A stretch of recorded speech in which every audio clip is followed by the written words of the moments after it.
चलिए, आर्टिकल 66 से लेकर के 75 के बीच में हम आज चर्चा करने वाले हैं। अभी तक हो गया है 65 तक। 65 तक कंप्लीट कर चुके हैं और आज पूरा उपसंहार से इसको 75 को कंप्लीट करेंगे। तो शुरू करते हैं।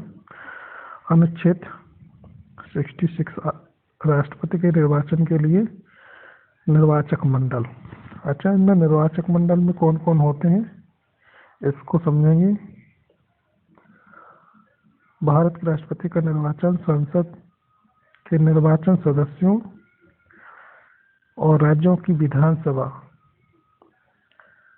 जो विधानसभा के कैंडिडेट होते हैं सदस्य, निर्वाचित सदस्यों द्वारा एक निर्वाचक मंडल द्वारा किया जाता है। अच्छा, निर्वाचक मंडल में प्रत्येक राज्य के लिए उसके विधानसभा के निर्वाचित सदस्यों की संख्या के बराबर सदस्य होते हैं। इसके अतिरिक्त प्रत्येक राज्य को संसद के निर्वाचन सदस्यों की कुल संख्या के बराबर सदस्य भी दिए जाते हैं। ये हो गया हमारा 66 का प्रावधान। और अगले में देखते हैं 67 में क्या होगा। राष्ट्रपति के निर्वाचन के लिए पात्रता। कोई भी व्यक्ति भारत का राष्ट्रपति निर्वाचन होने के लिए उसकी क्या क्या पात्रताएं होनी चाहिए, उसकी योग्यता के बारे में दिया हुआ है।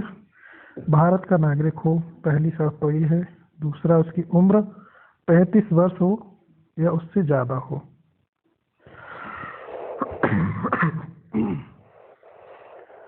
संसद के सदस्य के रूप में निर्वाचित होने के लिए वह पात्रता रखता हो और संसद के किसी भी सदन का सदस्य नहीं होना चाहिए। ये होती हैं 67 में राष्ट्रपति के निर्वाचन की पात्रताएं। इसके अलावा और क्या हो सकता है, अगले अनुच्छेद में चलते हैं। 68 में राष्ट्रपति के निर्वाचन के लिए चुनाव। अच्छा, राष्ट्रपति के निर्वाचन के चुनाव की क्रिया का क्या प्रावधान है, चलिए समझते हैं। राष्ट्रपति का निर्वाचन गुप्त मतदान के द्वारा होगा। चुनाव में बहुमत प्राप्त करने वाला व्यक्ति निर्वाचित होता है। यदि कोई भी उम्मीदवार बहुमत प्राप्त नहीं कर पाता है तो एक दूसरा निर्वाचन होता है जिसमें केवल पहले निर्वाचन के शीर्ष 2 उम्मीदवार ही भाग ले सकते हैं। तो ये प्रावधान किसमें है, 68 में। अच्छा, अब अनुच्छेद 69 पे आते हैं। इसमें दिया हुआ है राष्ट्रपति के निर्वाचन का परिणाम।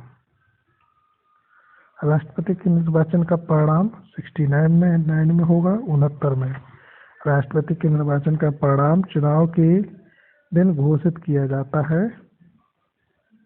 इसलिए 69 में प्रावधान किया गया है। अब 70 में क्या है, आर्टिकल 70 राष्ट्रपति का कार्यकाल। कार्यकाल से संबंधित हमारा ये है राष्ट्रपति का अनुच्छेद 70। राष्ट्रपति का कार्यकाल 5 वर्ष का होगा। वह एक बार पुनः फिर से निर्वाचित हो सकता है, यानी कि राष्ट्रपति कितनी भी बार निर्वाचित हो सकता है एक ही व्यक्ति। ये हमारे 70 में, आर्टिकल 70 में दिया हुआ है। अगला आर्टिकल मेरा होगा 71। इसमें अपना राष्ट्रपति का पद रिक्त होता है तो क्या उसकी अवस्थाएं बनती है उसके बारे में चर्चा करेंगे। राष्ट्रपति का पद किन किन कारणों से रिक्त हो सकता है। एक तो यदि राष्ट्रपति इस्तीफा दे देते हैं या फिर मृत्यु हो जाती है या फिर महाभियोग द्वारा उनको हटाया जाए, तो ऐसी दिशाओं में पद की रिक्ति का प्रावधान दिया गया है। ये हमारे आर्टिकल 71 में अभिलेख है। अब आता है अनुच्छेद 72 उपराष्ट्रपति का कार्यभार। यदि उपराष्ट्रपति का पद रिक्त हो जाता है, हाँ, अगर राष्ट्रपति का पद रिक्त हो जाता है तो उस पद को कौन ग्रहण करेगा? उपराष्ट्रपति। तो उपराष्ट्रपति भारत का कार्यवाहक, उसको राष्ट्रपति नहीं कहेंगे, कार्यवाहक राष्ट्रपति होता है।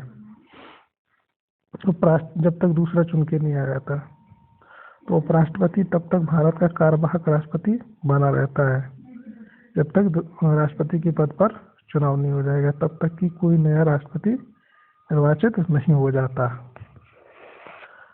अच्छा, अगले आर्टिकल पर चलते हैं। 73 में क्या प्रावधान है? राष्ट्रपति कर्तव्य और शक्तियाँ।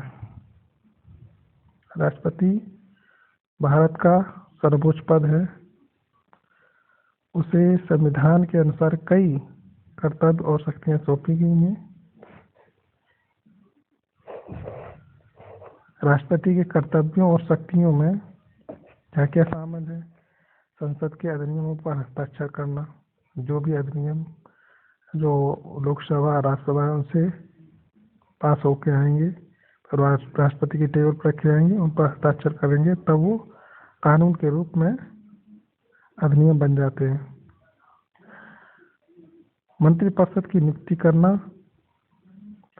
देखो, मंत्रिपरिषद की नियुक्ति कब करेंगे? जब प्रधानमंत्री की सलाह पर कि इस व्यक्ति को मंत्री बनाया जाए, तो राष्ट्रपति, माननीय राष्ट्रपति उसको जो है मंत्री की शपथ दिलाते हैं, नियुक्ति करते हैं। और विदेशी प्रतिनिधियों को स्वीकार करना। और विदेश से कोई भी प्रतिनिधि आता है, किसी दूसरे देश का राष्ट्रपति या प्रधानमंत्री या प्रतिनिधिमंडल आता है, तो उनको सबसे पहले वो इस देश के राष्ट्रपति से ही भेंट करते हैं। युद्ध की घोषणा करना। देखो, मंत्रिपरिषद तय करती है कि युद्ध होना चाहिए या नहीं संसद, इसके बाद में उसकी घोषणा करेंगे राष्ट्रपति महोदय। तो युद्ध की घोषणा करना ये भी राष्ट्रपति का काम है। और समझौता, किसी देश से अगर कोई समझौता किसी विषय पर होना है, तो ये भी राष्ट्रपति का ही काम है। और समझौते पर हस्ताक्षर उन्हीं के होते हैं। चलिए, अगला आर्टिकल है 74। 3 हो गए। 3 में ये शक्तियों और कर्तव्यों का प्रावधान था। और 74 पे आ जाते हैं। राष्ट्रपति की परिषद। राष्ट्रपति की परिषद में प्रधानमंत्री जी होंगे और अन्य मंत्री होंगे, जो कैबिनेट है। और कैबिनेट के बाहर और भी मंत्री होते हैं, केंद्रीय मंत्री होते हैं, राज्य मंत्री होते हैं, ठीक है ना। प्रधानमंत्री की सलाह पर राष्ट्रपति मंत्रिपरिषद की नियुक्ति करता है, ठीक है। ये चीज़ होगी 74 में मंत्रिपरिषद। और ये सबसे महत्वपूर्ण चीज़ होती है। आर्टिकल 75, राष्ट्रपति की शक्तियों का प्रयोग। राष्ट्रपति की शक्तियों का प्रयोग कहाँ कहाँ होता है? राष्ट्रपति की शक्तियों का प्रयोग आमतौर पर मंत्रिपरिषद की सलाह से किया जाता है।